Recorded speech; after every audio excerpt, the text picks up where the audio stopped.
fish and chips, and the English salad. The children have drunk English water. We've eaten well this evening. That's because we live in the suburbs of London. Because I mean smoke. Potatoes are very good fried in fat, and the oil was not rancid.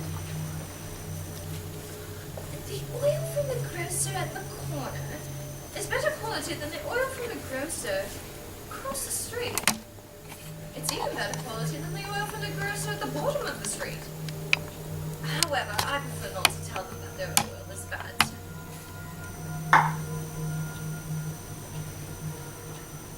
However, the oil from the grocer at the corner is still the best.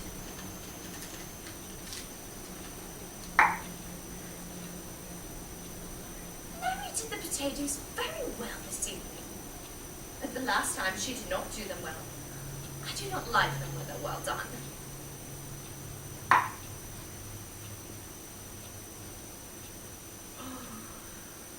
And the fish was fresh. It made my mouth water. I had 2 helpings. No, 3 helpings. God, made me go to the water closet. You also had 3 helpings. However, the third time you took far less than the first 2 times. While as for me, I took a great deal more.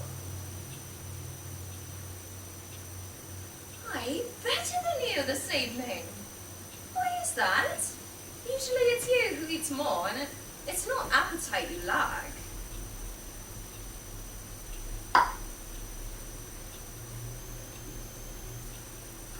The soup was perhaps a little too salty. It was even saltier than you.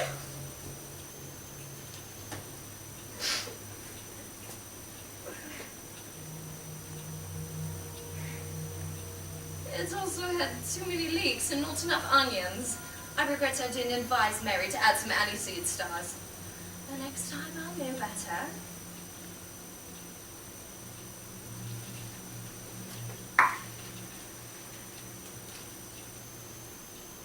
A little boy wanted to drink some English beer. He's going to love getting tiddly. Did you notice how he stared at the bottle at the table? Poured him some water into his glass. He was very thirsty and drank it. Helen is like me. A good manager, thrifty, plays the piano, as she never asked to drink English beer. She's like our daughter, who only drinks milk and only eats porridge. It's obvious that she's only 2. Her name is Peggy. The quince and bean pie was marvelous. Oh, it would have been nice, perhaps, to have had a small glass of Australian burgundy with the sweet. I did not bring the bottle to the table because I did not wish to set a bad example of gluttony for the children. They must learn to be sober and temperate. Mrs. Parker knows a Romanian grocer by the name of Popescu Rosenfeld. He's a great specialist in yogurt. He even has a diploma from the School of Yogurt Making in Adrianapolis. Tomorrow, I shall buy a large pot of native Romanian yogurt from him. One does not often find such things here in the suburbs of London. Yogurt is excellent for the kidneys, the stomach, the apotheosis, and the appendicitis. It was Dr. Mackenzie King who told me that. He's the one who looks after the children of our neighbors, the Johns. He's a good doctor. One can trust him. He never prescribes any medication that he has not tried himself first. Before operating on Parker, he had his own liver operated on first, even though he was not the least bit ill. But how does it happen that the doctor pulled through while Parker died? Well, because the operation was successful in the doctor's case and not in Parker's. Oh, well, then Mackenzie's not a very good doctor. The operation should have succeeded in both the cases, or both should have died. Why? A conscientious doctor must die with his patient if they can't get well together, like a captain on a ship. Goes down with the ship into the briny depth. He does not survive long. Ah, never thought of that. Oh, but still, what conclusions do you draw from this? All doctors are blocks, and all patients too. Moreover, you doctors as hell as a ship. That's why he should have perished at the same time as his patient, like a captain in a ship.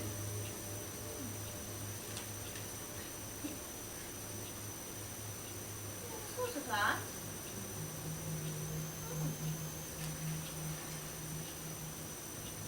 Oh, but you can always trust sailors. Naturally.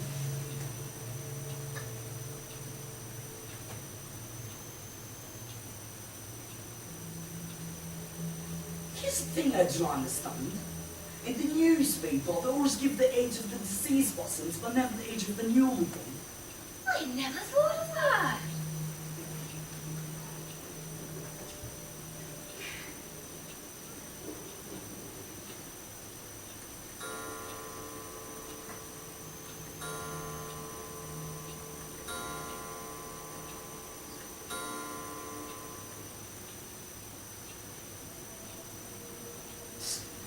It says here that Bobby Watson died. Oh my God, the poor man! When did he die?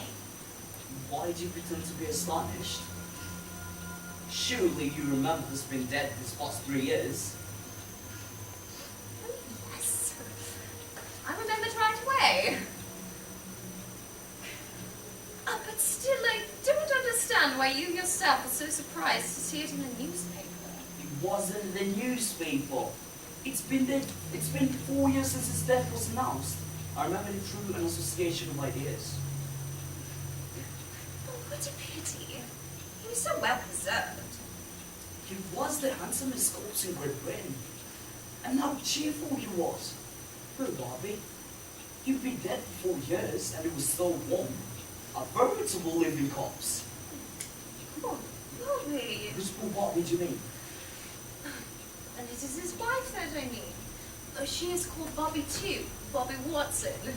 Since they both had the same name, you could never really tell one from the other when you saw them together. It was only after his death that you could really tell which was which. Still today, people get her confused with the deceased and offer their condolences to him. Do you know her? I only met her once. I've always borrowed her. I've never seen her. Is she pretty? Well, she has regular features, yet one cannot say that she's pretty. She's too big and too slow. Her features not regular, but yet one can say that she's very pretty. She's too thin and too small. She's a voice teacher.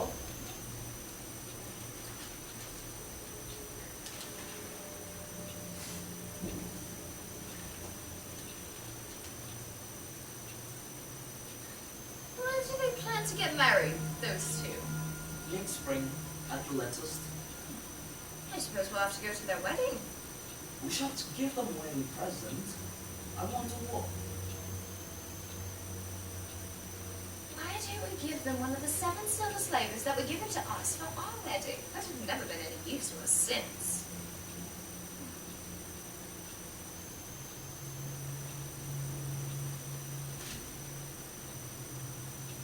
Awful. To be left a widow so young. Fortunately, they had no children. But that was all they needed. Children. Poor woman, how could she have managed? She's still young. She may very well remarry. She looked so well in mourning. Yes, but who would take care of the children? You know very well that they had a boy and a girl. What were their names again? Bobby and Bobby, like their parents. Bobby Watson, Bob Watson's uncle, or Bob Watson, is a rich man and is very fond of the boy. He may very well pay for Bob's education. Well, that would be proper. And that way Bobby Watson's aunt, might in her turn pay for the education of Bobby Watson, Bobby Watson's daughter. That way Bobby Watson's mother, might remarry. Has she anyone in mind? Yes, a cousin of Bobby Watson's. Who, Bobby Watson? Which Bobby Watson do you mean?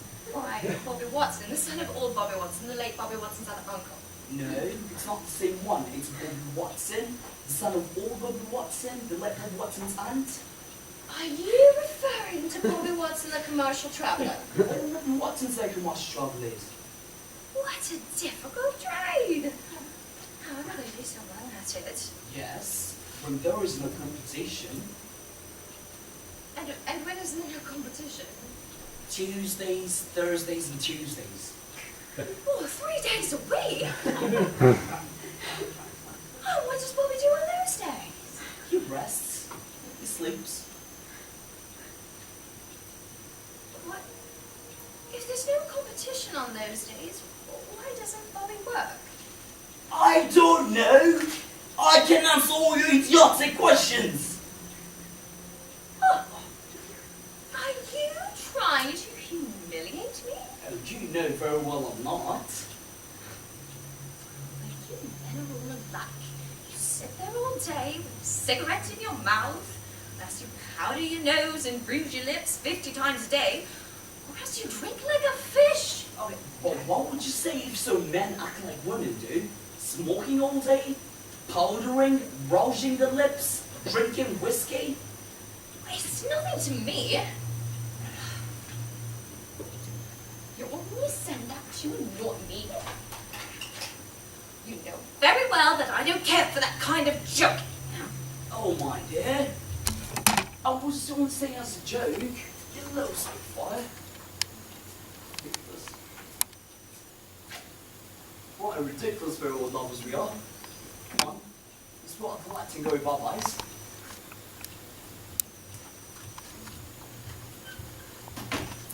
I am the maid. I've spent a very pleasant afternoon. I've been to the cinema for Man and saw a film with some women. After the cinema, we went to drink some brandy and milk and read the newspaper. I hope that you had a pleasant afternoon, that you went to the cinema with a man, and that you drank some brandy and milk. On the newspaper. Mr. and Mrs. Martin, your guests are at the door. They were waiting for me. They didn't dare come in by themselves. They were supposed to join you for dinner this evening. Oh, yes. We were expecting them. And know you are hungry. Since they didn't decide to put in an appearance, we're going to start without them. And we've had nothing to eat all day. You should not have gone out. But it was you who gave me permission. We did do it on purpose.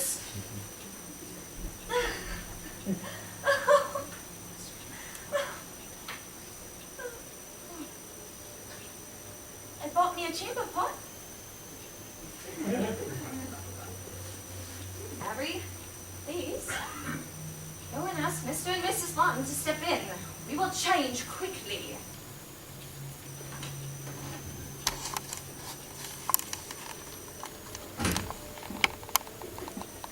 Why have you come so late? You are not very polite. People should be punctual. Do you understand? Sit down anyways and wait now that you're here.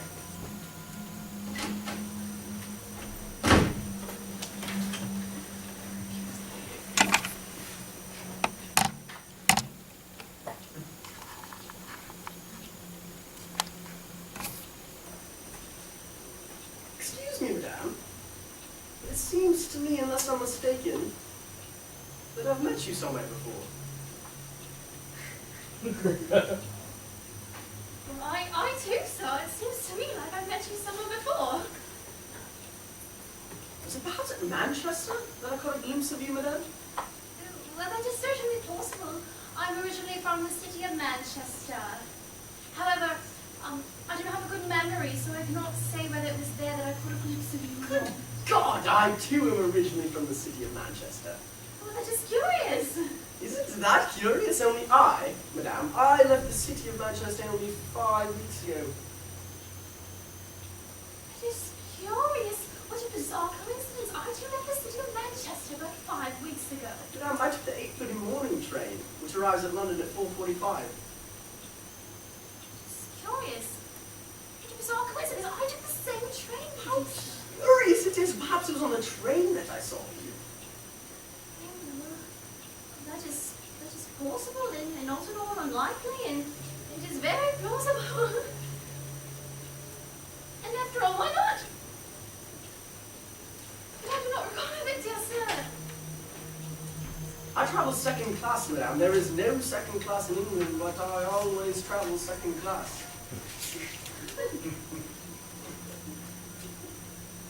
How curious. How very bizarre. I also travel second class. How curious it is and bizarre. What a coincidence. Perhaps it was in second class that we met, my dear lady.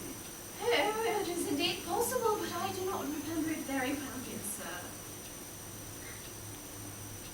I had coach number 8, compartment 6, my dear lady. How curious that is. I also sat in coach number 8, compartment 6, dear sir. Good Lord, how curious! Perhaps, my dear lady, perhaps we met in compartment 6.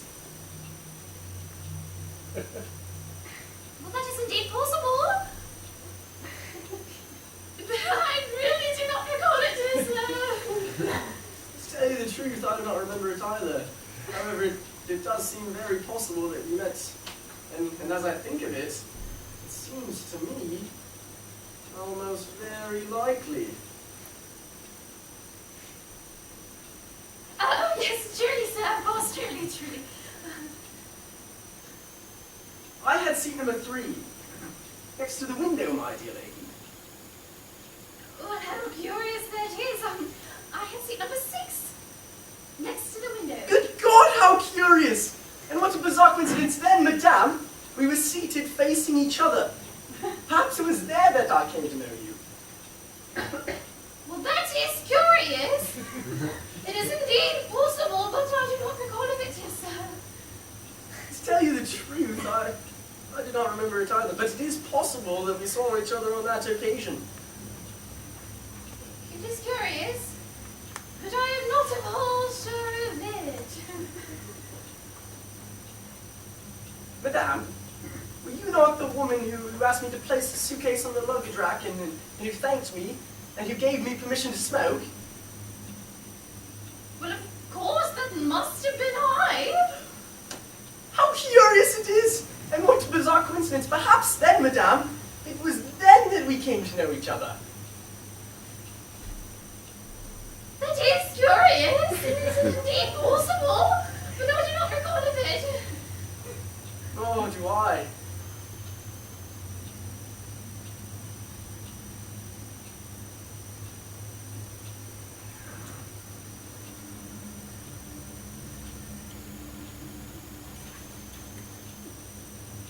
Since coming to London, I have resided in Bromfield Street, my dear lady. How curious that is. Since coming to London, I've also resided in Bromfield Street, my dear sir. How curious it is! Well then. Well then. Well then. Perhaps it was in Bromfield Street that I saw you. It is indeed possible, but I do not believe I recall of it, dear sir. I reside at number 19, my dear lady. How curious that is! I also resided in number 19. How curious it is! And what a bizarre coincidence. Perhaps, my dear lady, it was in that house that we met. It is indeed possible! But I do not recall of it, dear sir. My flat is on the 5th floor, number 8, my dear lady. But how curious that is! What a bizarre coincidence! My flat is also on the 5th floor, and it's number 8. Good Lord, how curious! How curious it is! How curious it is, and what a bizarre coincidence! You know, madame, in my bedroom there is a bed. And it is covered with a green eiderdown. Now this room with the bed and the green eiderdown is at the end of a corridor between the water closet and the bookcase.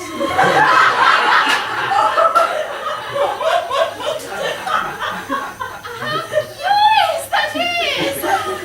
What a bizarre coincidence. My bedroom, it also has a bed. And it has a green eiderdown.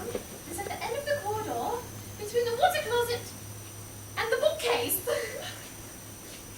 How curious it is, and what a bizarre coincidence and strange. Then, madame, we live in the same room and we sleep in the same bed. Perhaps it was there that we met. How curious that is! What a bizarre coincidence. It is indeed possible. It is indeed possible that we have met them before, and even last night. But I do not recall events yourself. I have a little girl. My little daughter, she lives with me, my dear lady. She is 2 years old. She's very pretty. She's got one white eye and one red eye. She's blonde. Her name is Alice, my dear lady.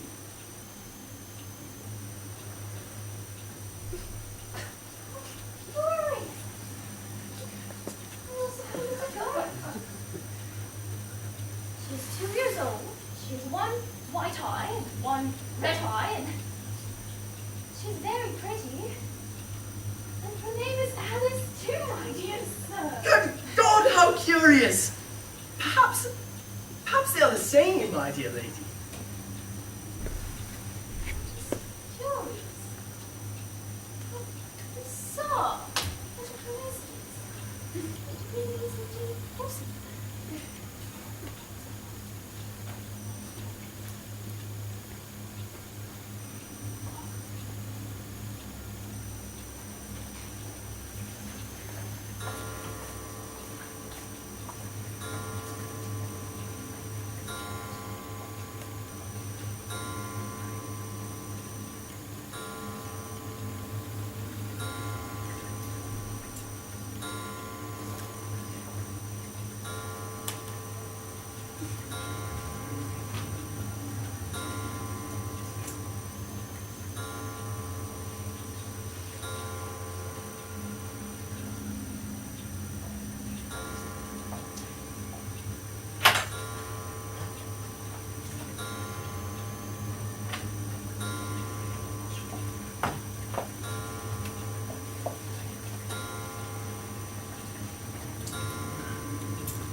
Then, my dear lady, there can be no doubt about it. I have seen you before. You are my own wife. Elizabeth, I have found you again. Oh, Donald, it's you, Donald. Okay.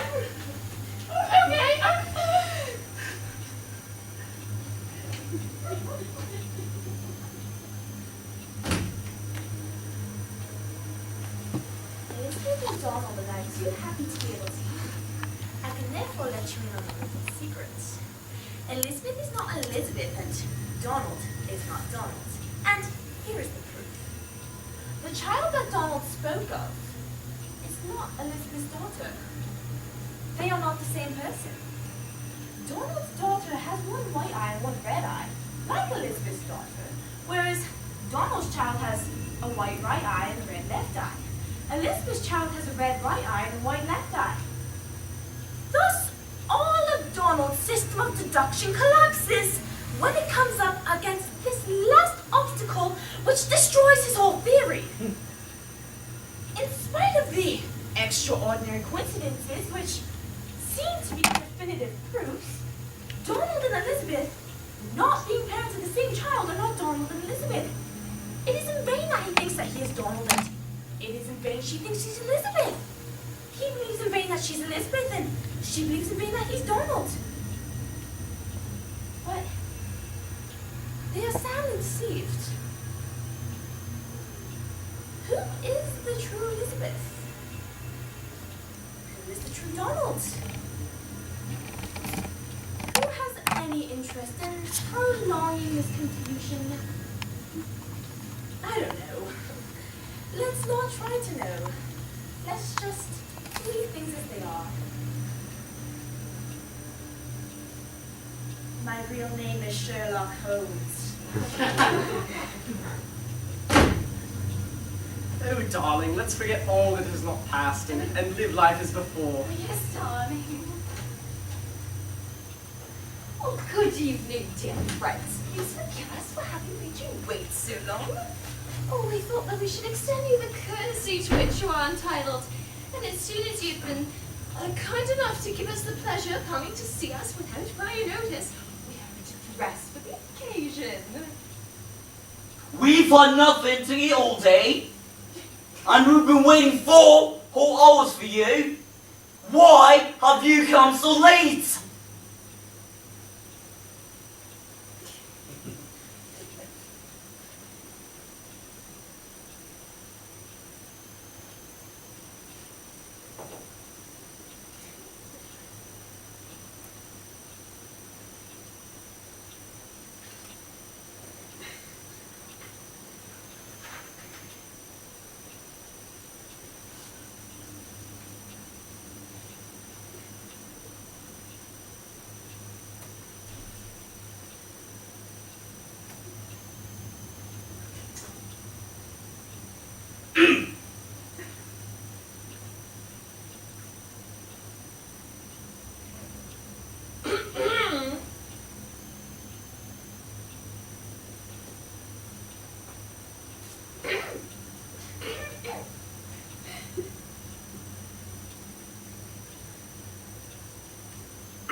We all have tails.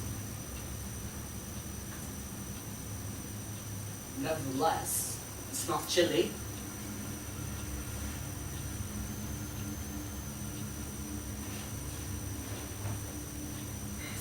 There's no draft.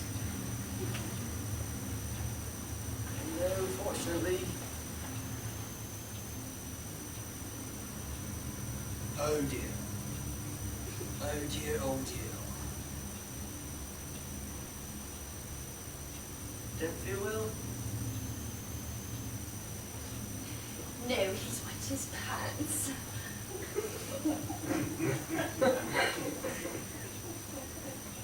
Oh, sir, at your age you shouldn't. The heart is ageless. It's true. So they say. They also say the opposite. The truth lies somewhere between the two. It's true.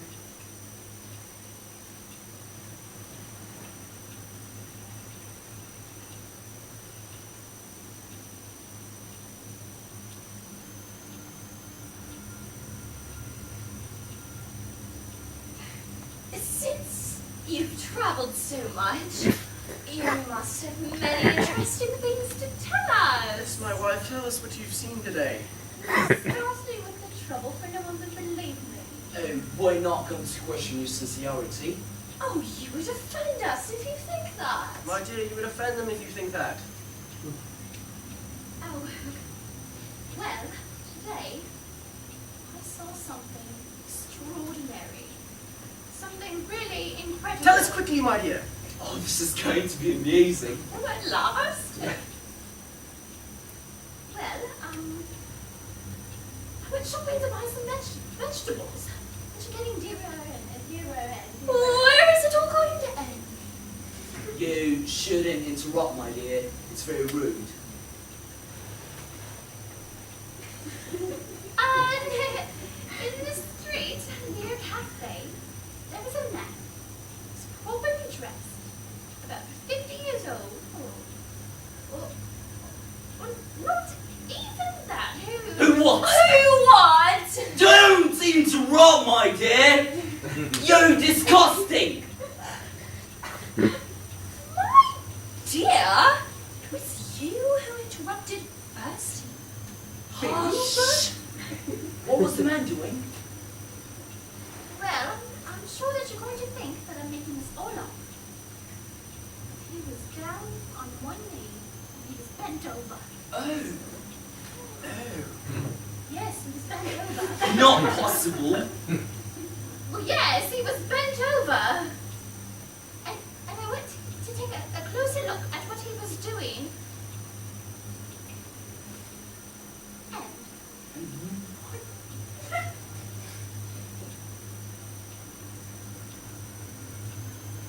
He was tying his shoelace, which had come undone. Bent! Oh, If someone else had told me this, I would not believe it. My God, one sees things a little more extraordinary every day. For example, I myself was walking in the underground and saw a man quietly sitting on a seat, reading a newspaper. what a character! Perhaps it was the same man. Goodness, someone's ringing. Oh, there must be somebody there. I'll go and see.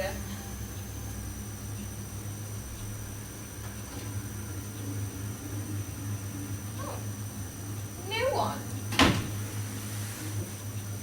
I'm going to give you another example. Goodness, someone's ringing. There must be somebody there. I'll go and see.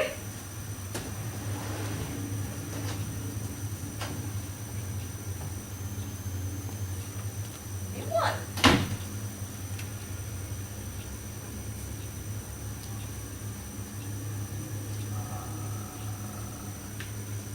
You're going to give us another example. Oh, yes! Right. Goodness, someone's ringing. I'm not going to open the door again. Yes, but there must be someone there. The first time there was no one. The second time there is no one. Why do you think that there is someone there now? Because someone is wrong? That is no reason. What? When one hears the doorbell ring, that means there is someone there ringing in order to have the door open. Not always. You've just seen otherwise. In most cases, yes. As for me, when I go to visit someone, I ring in order to be admitted. I think everyone does the same thing, and that each time there's a ring, there must be someone there. Oh, but that's true in theory. But in reality, things happen differently. You've just seen otherwise.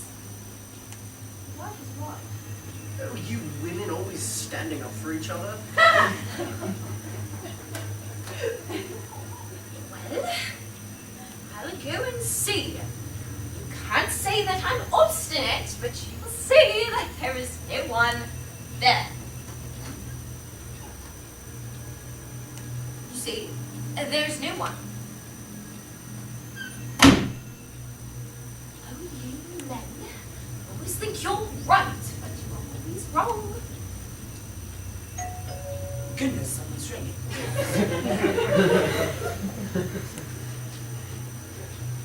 Do not send me to open the door again. You've seen that it is useless. Experience teaches us that when one hears the doorbell ring, it's because there's never anyone there. Never. It's not entirely accurate. In fact, it's false. When one hears the doorbell ring, it's because someone is there. What bet he's wrong? My husband is very obstinate. There must be someone there. It's not impossible. No! Yes? I tell you no. And in any case, you are not going to disturb me again for nothing. You wish to see? Go and look yourself. I'll go.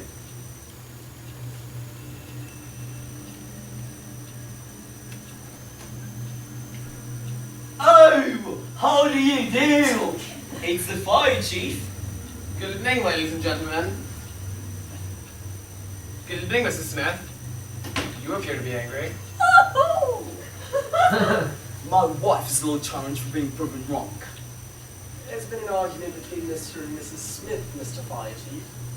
This is no business of yours. And I beg you not to involve outsiders in our family business. My dear, this is not so serious. The fire chief is an old friend of the family. His mother courted me, and I knew his father. He asked me to give him my daughter's hand in marriage if I ever had one. I'm too tired of waiting. That's neither his fault nor yours. Well, what is it all about? My husband was claiming. No, it was you who was claiming. Yes, it was she who was claiming. It was him. Don't get excited. You tell me, Mrs. Smith. Well, this is how it was. It's difficult for me to speak open to you, but a fireman is also a confessor. Well then. My husband was saying that when one hears the doorbell ring, it's because there is always someone there. It is plausible. But I was saying that when one hears the doorbell ring, it's because there is never anyone there. It might seem strange. But it has been proved, not by theoretical demonstrations, but by facts. That's false. Since the fire chief is here, he rang the bell, I opened the door, and there he was. When? But just now. Oh, yes, but that was only after we heard the doorbell ring the fourth time that there was someone there, and the fourth time does not count. Yes, it was only first 3 times that counted. Mr. Fire Chief, permit me, in my turn, to ask you several questions. Go right ahead. When I opened the door, and I saw you, it was you who had rung the bell. Yes, it was I. You were at the door, and you rang in order to be admitted. I do not deny it. You see, I was right. When one hears the doorbell ring, it's because someone is there. You certainly cannot say that the fire chief is not someone. Oh, certainly not, but I repeat to you that I was speaking of the first 3 times, since the fourth time does not count. And when the doorbell rang the first time, was it you? No, it was not I. You see, the bell rang and no one was there. Perhaps it was someone else. Were you standing at the door for a long time? 3/4 of an hour. And so no one. No one. I'm sure of that. So then, when the doorbell rang the second time, did you hear it? Yes, and it wasn't I either. And there was still no one there. Well, victory! I was right! Not so fast. And what were you doing at the door? Nothing. I was just standing there. I was thinking of many things. But the third time, it was not you who rang. Yes, it was I.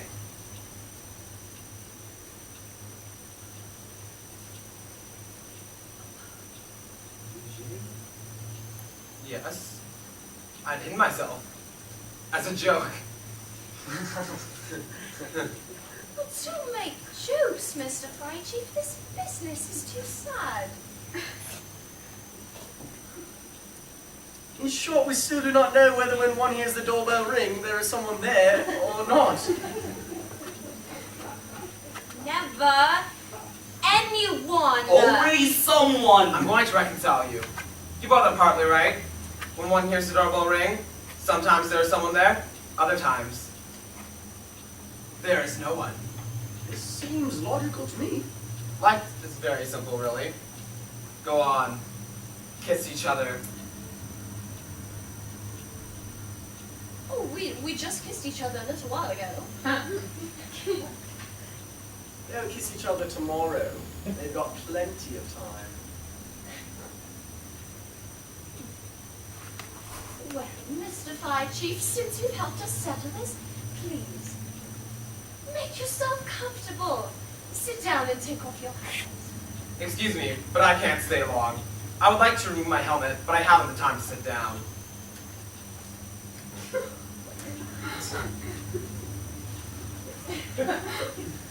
I must admit to you that I've come to you for another reason. I'm on official business. Oh, what do you mean, Mr. Fire Chief? I beg you to pardon my indiscretion, but you don't mind? In front of them? Oh, say whatever you like. We're old friends. They tell us everything. Speak. Well, is there a fire here? Why do you ask us that?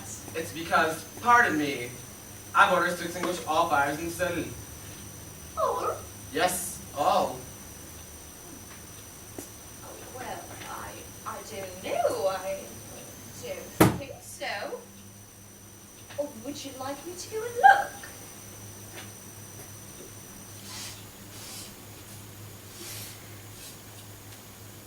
There can't be one there. There's no smell of anything burning. Not at all, you don't have a little fire in the chimney or something burning in the attic or cellar? A little fire starting at least? Well, I'm sorry to disappoint you, Mr. Fire Chief, but there doesn't seem to be anything here at the moment. I will call you when we do have something. Please don't forget. It would be a great help. That's a promise. And there's nothing burning at your house either? No, unfortunately. It's how we've been going so well, hasn't it, lately? Very poorly. There's been almost nothing. A few trifles. A chimney. A barn. Nothing important. It doesn't bring in much. And since there are no returns, the profits on output are very meager. Times are bad. It's true all over. It's the same this year with businesses and agriculture as it is with fires. Nothing is prospering. No wheat, no fires. No floods either. But there is some sugar. That's because it's imported. It's always hard in the case of fires. The tariffs are too high. All the same, there's an occasional asphyxiation by gas, but that's unusual too. For instance, a young woman asphyxiated herself last week. She left the gas on. Had she forgotten it? No, but she thought it was her comb. These confusions are always dangerous. Oh, have you gone to see the match dealer? There's nothing doing there. He's insured against fires. You should go see the vicar of Wakefield and use my name. I can't do that either. I don't have the right to extinguish clergymen's fires. The bishop would get angry. Besides, they extinguish their fires themselves, or they have them put out by Vestal virgins. Go see the Dorant. I can't do that either. He's not English. He's only been naturalized. And naturalized citizens have the rights to have houses, but not the rights to have them put out if they're burning. Nevertheless, when they set fire to it last year, it was put out just the same. He did that all by himself, clandestinely. But it's not I who would report him. Neither would I. Well, Mr. Fire Chief, since you aren't too pressed for time, please, stay a while longer. You'd be doing us a favor. Shall I tell you some stories? Oh, how charming! Yes, Stories, hooray! And what's even more interesting is that the famine stories are all true and are based on experience. I speak from my own experience. Truth, nothing but the truth. No fiction. Truth is only found in life, never in books. Begin. Begin!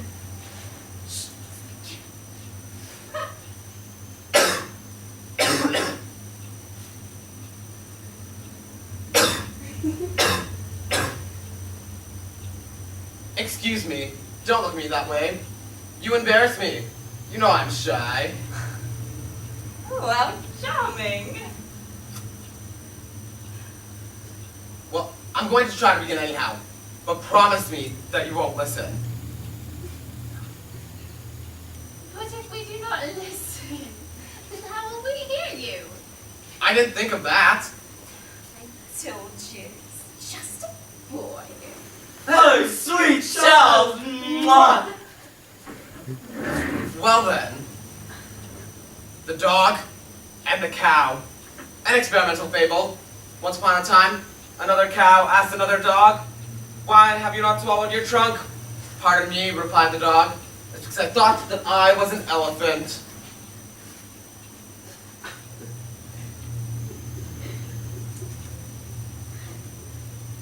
What is the moral? That's for you to find out. He's right. Oh, tell us another. A young calf had leaned too much ground glass. As a result, it was obliged to give birth. It brought forth another cow into the world. However, since the calf was male, the cow could not call him mama, nor could she call him papa, because the calf was too little. The calf was then obliged to get married, and the registry office carried out all the details completely a la mode. A la mode de can. Like tribes. You've heard that one? It was in all the papers. Yes, it happened not too far from our house. I'll tell you another. The cock. Once upon a time, the cock wished to play the dog, but he had no luck, because everyone recognized him right away. On the other hand, the dog that wished to play the cock was never recognized. I'll tell you one. The snake and the fox. Once upon a time, a snake came up to fox and said, "It seems to me that I know you," said the snake. "Give me some money." "A fox doesn't give money," replied the tricky animal. In order to escape, jumped into a deep raven full of strawberries and chicken honey. While the snake was waiting for him with a Mephistophelian laugh, the fox pulled out his knife, shouting, "I'm going to teach you how to leave." But the snake was quicker. With a vulture's blow of his fist, he struck the fox in the middle of the forehead, which broke into 1,000 pieces while he screamed, "No! No! 4 times, no!"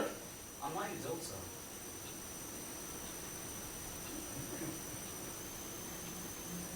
Interesting. It's not bad. My congratulations, my dear sir. Not so good. And besides, I've heard it before. It's terrible. But it wasn't even true. Yes, unfortunately. My dear lady, it's your turn. I only know of one. I'm going to tell it to you. It is called The Bouquet. Oh, my wife has always been romantic. She's a true Englishwoman. Here it is. Once upon a time, a fiancé gave a bouquet of flowers to his fiancée, who said, "Thank you." Yes, but before she said, "Thank you," he, without saying a single word, took back the flowers that he had given her in order to teach her a very good lesson. He said, "I take them back." He said goodbye and went off in all directions. Oh, how charming. You saw your wife is all the world is jealous. It's true. My wife's intelligence personified. Even so, she's much more intelligent than I. She's more feminine too. Everyone says so.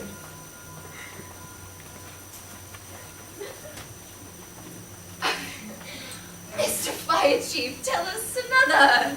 Oh no, it's too late. Oh, tell us one anyways. I'm too tired. Thank you. No. Please do us a favor. No.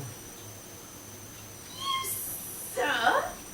On a heart of ice, we are sitting on hot coals. Oh, I implore you. Righto. He agrees. He's going to bore us again. The head cold. My brother-in-law had, on the paternal side, a maternal uncle who had a paternal grandfather who had taken for a second wife a young native whose brothers he had met on one of his travels, a woman of whom he was enamored, and by whom he had a son, who married an intrepid lady pharmacist who was none other than the niece of an unknown 4th-class petty officer of the Royal Navy, and whose father-in-law had an adopted aunt who spoke Spanish fluently, and who was, perhaps, the granddaughter of an engineer who died young, himself the grandson of the owner of a vineyard, which produced a mediocre wine, who had a second cousin, a stay-at-home sergeant major, whose son had married a very pretty young woman, a divorcee, who his first husband was the son of a loyal patriot who, in the hopes of making his fortune, had borrowed one of his daughters so that she could marry a footman who had known Rothschild, and who, after changing his trade several times, married and had a daughter, whose such a great-grandfather wore spectacles, which was given to him by a cousin of his, a man from Portugal, natural son of a miller, not too badly off, whose foster brother had married the daughter of a former country doctor, himself the foster brother of the son of a forester, who was the natural son of another country doctor, married 3 times in a row, whose third wife... I knew that third wife. If I'm not mistaken, she ate chickens sitting on a hornet's nest. It's not the same one. As I was saying, whose third wife was the daughter of the best midwife in the region, and who early on, left a widow, Like my wife. had married a glazier who was full of life, and who had, by the daughter of a station master, a child who burnt his bridges, Oh, his bridges. No, his bridge game. and who had married an oysterwoman, whose father had a brother, mayor of a small town, who had taken for his wife a blonde school teacher, whose cousin, a fly fisherman, A fly by night? had married another blonde school teacher named Marie too, and whose brother had also married a Marie, also a blonde school teacher, Since she's blonde, her name must be Marie. and who was reared in Canada by an old woman who was the niece of a priest, whose grandmother, occasionally in the winter, like everyone else, caught a cold. A curious story. Most unbelievable. If you catch a cold, you should get yourself a coat. It's a use of precaution, but absolutely necessary. Excuse me, Mr. Fire Chief, but I really didn't follow your story very well. You see, at the end, when we got to the grandmother of the priest, I got all mixed up. One always gets mixed up in the hands of a priest. Mr. Fire Chief, please begin again. Everyone wants to hear. I don't know whether I'll be able to. I'm on official business. It depends on the time. Ooh, well, we don't have the time here. But the clock, It runs badly. It's contradictory. Always indicates the opposite of what the time really is.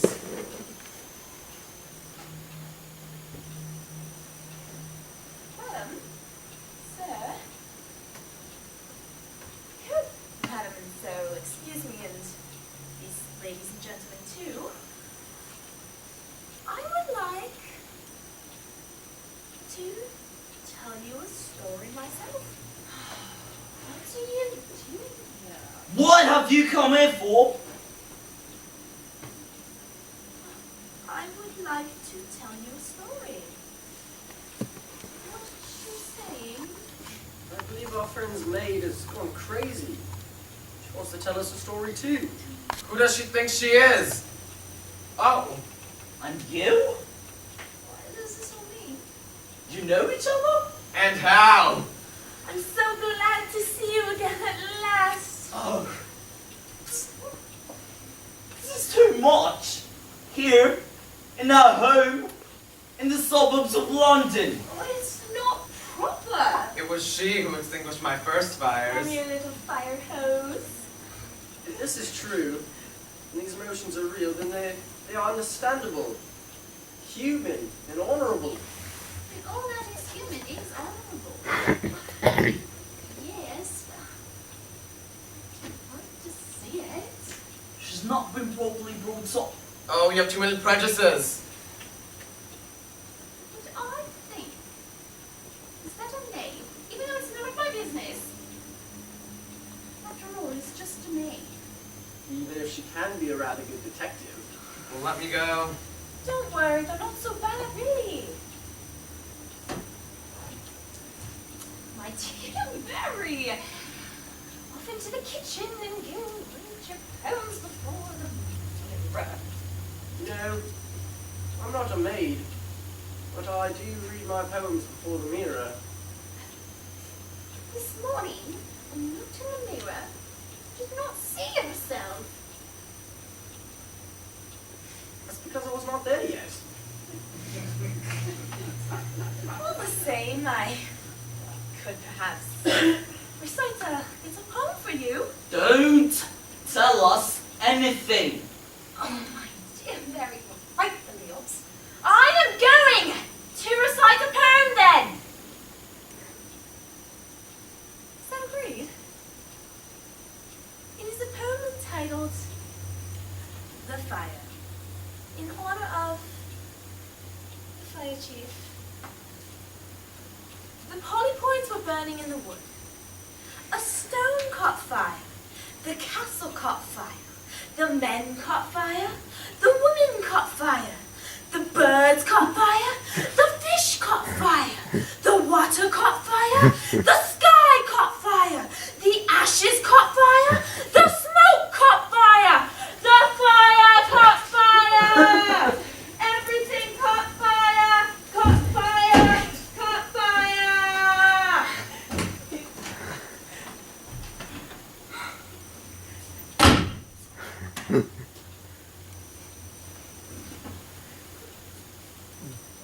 Well, that sent chills up my spine.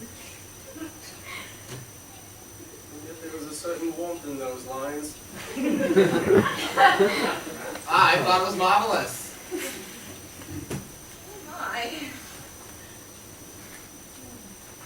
You're exaggerating. Just a minute. I admit, this is all very subjective, but this is my conception of the world. My dream, my ideal. And now this reminds me that I must be gone. Since you don't have the time here, I must tell you that in exactly 3 hours and 16 minutes, I'm having a fire on the other end of the city. Consequently, I must hurry, even though it'll be quite unimportant. Oh, what will it be? Is it a chimney fire? Oh, not even that. A straw fire and a little heartburn. Well, Mr. Fargent, you've been very entertaining. Yes, you have this passive, truly Cartesian of an hour. Speaking of that, the Bald Soprano.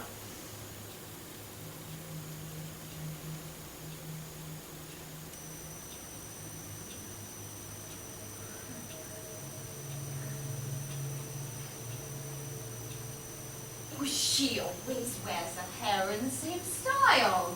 Ah, and good night, ladies and gentlemen. Goodbye, and a good fire. Let's hope so, for everybody.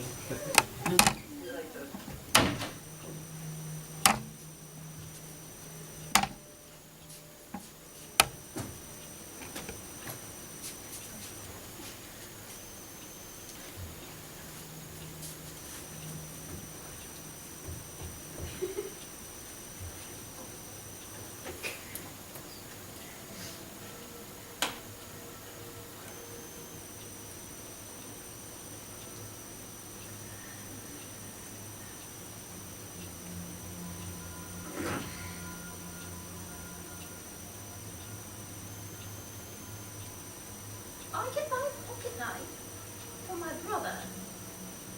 But you can't buy Ireland for your grandfather. One walks on his feet, but one hits with electricity or coil. He who sells an ox today will have an egg tomorrow. In real life, one must look out the window. One can sit in a chair. A chair does not have any. One must always think of everything. The ceiling is above, the floor is below. When I say yes, it is only a manner of speaking. To each his own. Take a suckle, caress it, and you turn vicious. The schoolmaster teaches his pupils to read, while a cat suckles her young when they are small.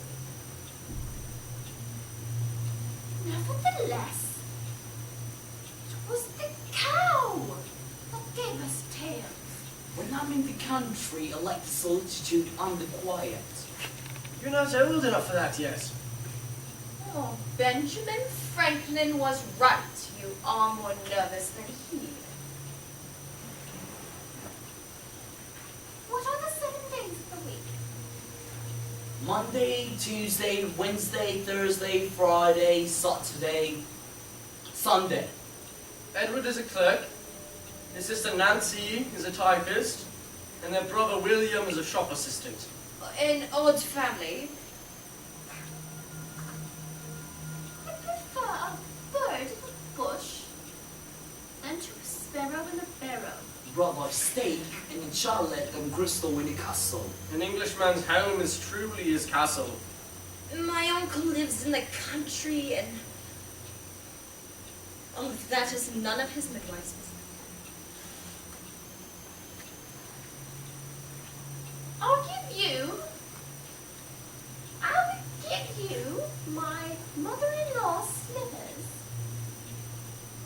You'll give me your husband's coffin. I'm looking for an officer priest to march on me. Bread is a staff, whereas bread is also a staff. And an oak springs from an oak every morning at dawn. I don't know enough Spanish to make myself understood.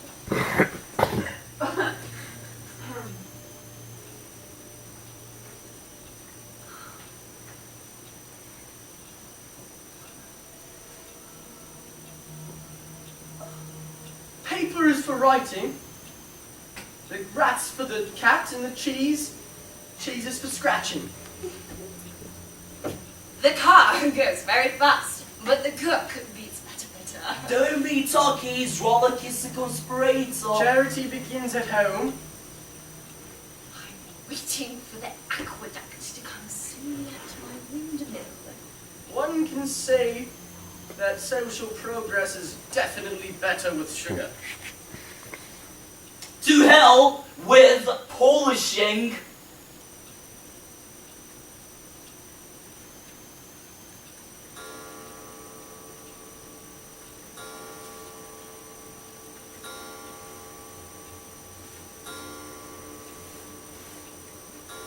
One doesn't polish spectacles with black wax! Yes, but with money, one can buy anything. I'd rather kill a rabbit than go and sing in the garden! Cockatoos, cockatoos, cockatoos, cockatoos, cockatoos, cockatoos, cockatoos, cockatoos, cockatoos, cockatoos, Such carcass, such carcass, such carcass, Such cascades of carcass! Such cascades of carcass! Such cascades of carcass! Such cascades of carcass! Dogs of leaves. Cactus! Cropsis! Cockroach! Cockcated! Incast you, incast. I'd rather lay an egg in a box than go and steal an ox.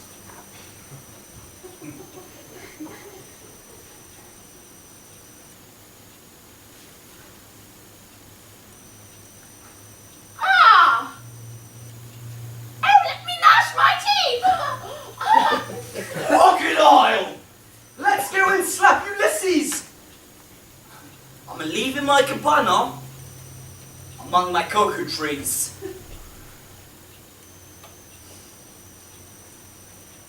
Cocoa trees on cocoa farms do not bear coconuts that yield cocoa. Cocoa trees on cocoa farms do not bear coconuts that yield cocoa. Cocoa trees on cocoa farms do not bear coconuts that yield cocoa. Oh, mice have lice, lice have lice. Do you brooch my brooch? Don't smooch the brooch. Goose the groom, don't goose the groom. Groom your tooth. Groom the bridegroom. Groom the bridegroom. Seduce or seduce. You're a mouse. Say nitouche. Go take a douche. I've been goose. Satan too stoops to my cottage. Who'd stoop to blame? I never choose to stoop. Robert. Browning. Rudyard Kipling. Robert Kipling. Rudyard Browning. Gobbler gobblers. The silly gobbler. Marietta. Spot the pot. Kiss the body, kiss the body, kiss The the pop body. and lots, the pop's got horoscope, the horoscope bespoke.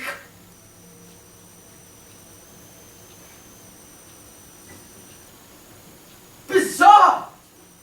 Beau arts! Brasil! Bizarre! Bazak Bazooka! R-A-E-I-O-U. R-A-E-I-O-U. R-A-E-I-O-U. Huge! Why is that? Stage to search! It's That's Way It's over here! It's not the way it's over here! It's not the way it's over here! It's not the way it's over here! It's not the way it's over here!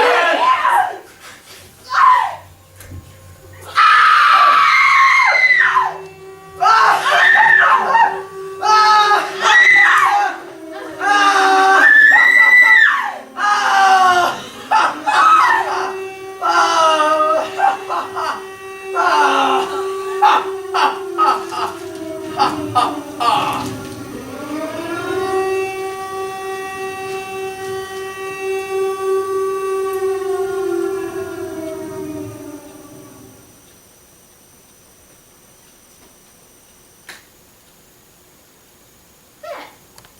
It's 9 o'clock. We've drunk the soup, eaten the fish and chips, and the English salad. The children have drunk the English water. We've eaten well this evening. That's because we live in the suburbs of London, and because our name is Smith. The potatoes are very good, fried and fat. The oil was not rancid.